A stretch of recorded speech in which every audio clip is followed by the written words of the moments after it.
Welcome back. You're watching The Firm. Can a winning bidder lose the auction? The recent coal block auctions threw up an interesting twist when the government rejected the winning bids of Jindal Power and Balco. The news broke on Twitter when Coal Secretary Anil Swarup said winning bids for 9 blocks were re-examined and only 5 passed muster. The government rejected Balco's winning bid for Gare Palma 4-1 and Jindal Power's winning bids for Gare Palma 4-2 and 3 and the Tara block. Coal Minister Piyush Goyal says the bids were rejected because they were outliers. In a process, if there are 10 resultant bids, if one is an outlier, it is my responsibility to act on it. Can the government's outlier argument sustain in court? To discuss this, I'm joined by well-known counsel Bikram Nankani and Gopal Jain. Gentlemen, to both of you, welcome to The Firm. Power companies had to bid in a reverse auction for coal blocks. First, bidders had to meet technical criteria and submit an initial price offer. Technically qualified bidders were ranked in order of their initial price offers, and the top 50% or top 5 made it to the final e-auction round. In the case of Gare Palma 4-2 and 3, there were 9 technically qualified bidders and 4 made it to the final round.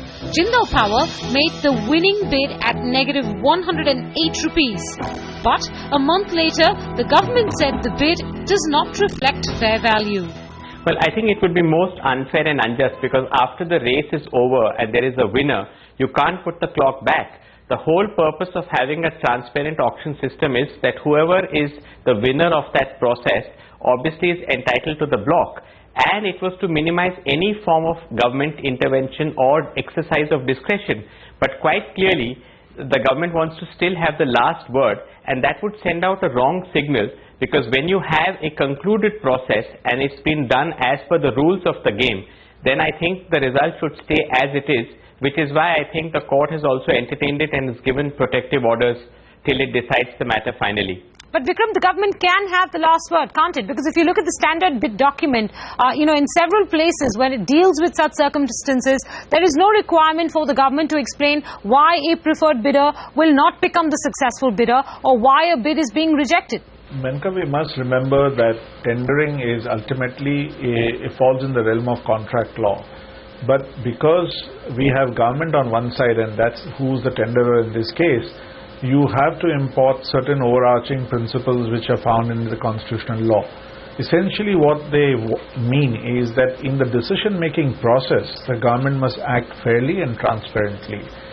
As long as the government does not act in an arbitrary manner or the decision is not perverse, the courts will not interfere, because they will keep this factor in mind that ultimately a contract is concluded only when the bid is accepted and the proposal made by the bidder is found to be in order by the government. The government has inbuilt in the tender conditions also certain clauses which give this authority or prerogative to them. There are clauses which would give government the right not to accept a bid without assigning a reason. In fact, the government can go to the extent of abandoning the entire process of tendering. Given all of that, also the government can tomorrow, as they have said in this case, that they have found the value not to be fair. The government, of course, will have to marshal all material to justify this. It can't just get away by saying that it's not fair. So I think... But that's the problem, isn't it, Vikram? To interrupt you, that's the problem. The government hasn't offered any explanation to the 2 bidders involved here as to why they think it is a bid that does not represent fair value. And even in court, as yet, while they've submitted the file to the bench, they haven't offered any explanation in public as to why JPL and Balco made the winning bids but are not the winning bidders. As I said, government has one extreme. On one extreme, you have a situation where government need not assign any reasons. On the other hand, this is not some kind of a quasi-judicial order or where copious reasons have to be given and pages have to be written in support of those reasons. Hold that thought. I'm going to get Gopal's view in here. Don't you think the government needs to offer some explanation? Well, absolutely. I think it's not some explanation. You have to have a solid explanation, because interference in such a process should be rare and exceptional. Merely because you think that it's not a fair value is not sufficient ground to interfere. And please remember, we are moving from, this is the stage of transformation. We are having the first set of auctions for coal blocks. We are moving from an administrative allocation regime to an auction regime. The whole purpose was there would be clarity and certainty, and we won't have a cloud hanging on these things. Whereas all that these things ultimately do, that if you decide to, take a decision but not give an explanation, it only sends out a signal that nobody can be certain or plan their business ahead. Optically, the Jindal bid seems lower than most other winning bids in that round, especially given that Jindal owned the block before the Supreme Court ordered deallocations and has already built a power plant just 7 kilometers away. Jindal argues it paid a higher multiple than most others. The government offers no explanation on what is fair value. First, assuming they feel that it's not fair value, and there are some good grounds on which they say so, they must certainly make it public, because we are in a regime of transparency. After all, when we talk of an auction, we think of an open, fair and transparent process. So if you have credible or actionable material, you must first put it to the successful bidders to say, look, this is what we believe is the information we have, or this is what we've analyzed from all the data points. Ask them for an explanation, consider it, and only then take this extreme decision. Second, it's all, what you said is all perception. It's not based on any hardcore evidence or material, at least none of it in the public domain. So really, this is not the way in which we should have decision making in the 21st century with good governance. Okay, I'm going to lay out what the Jindal Steel petition says, especially with the Gare Parma blocks, just to give you a sense of what their argument in court is. And I want both of you to tell me, based on jurisprudence, how the Delhi High Court is likely to look at these arguments. The case is already underway. Jindal Steel says the government behaved in an arbitrary, irrational, biased and unreasonable manner, that the government has not found any deviation in the auction process. In fact, it has consistently claimed that the auction was fair and transparent, that its rejection order violates Articles 14 and 19(1)(g), that it violates the principles of natural justice as it hasn't shared its investigation findings with Jindal. The revenue maximization was not a goal of these auctions, therefore they cannot hold up this issue of revenue. That Jindal's bid was not the only outlier, that there were 9 bids in total that were investigated, and in some bids, 5 out of those 8 or 9 bids, there was only a 2 rupee difference between the initial price and the final price. And then finally, and here I thought was the most compelling argument, Jindal says that, look, since we were winning bidder in this particular block, we couldn't bid for any other coal blocks with regards to that particular power plant. So we've been left out of the auction altogether. Now, I know you hold the view, Vikram, that the government can intervene, the government can cancel a bid, the government can reject without explanation. How will the court look at these arguments? I think the court will have to balance this. On one hand, you have a larger public interest, and on the other hand, you have issues where a bidder needs to know in a good governance environment as to why he has not been accepted, even though he has satisfied all the criteria. Now, as we understand, the government has today submitted a file to the court. That's where the court may perhaps find some material.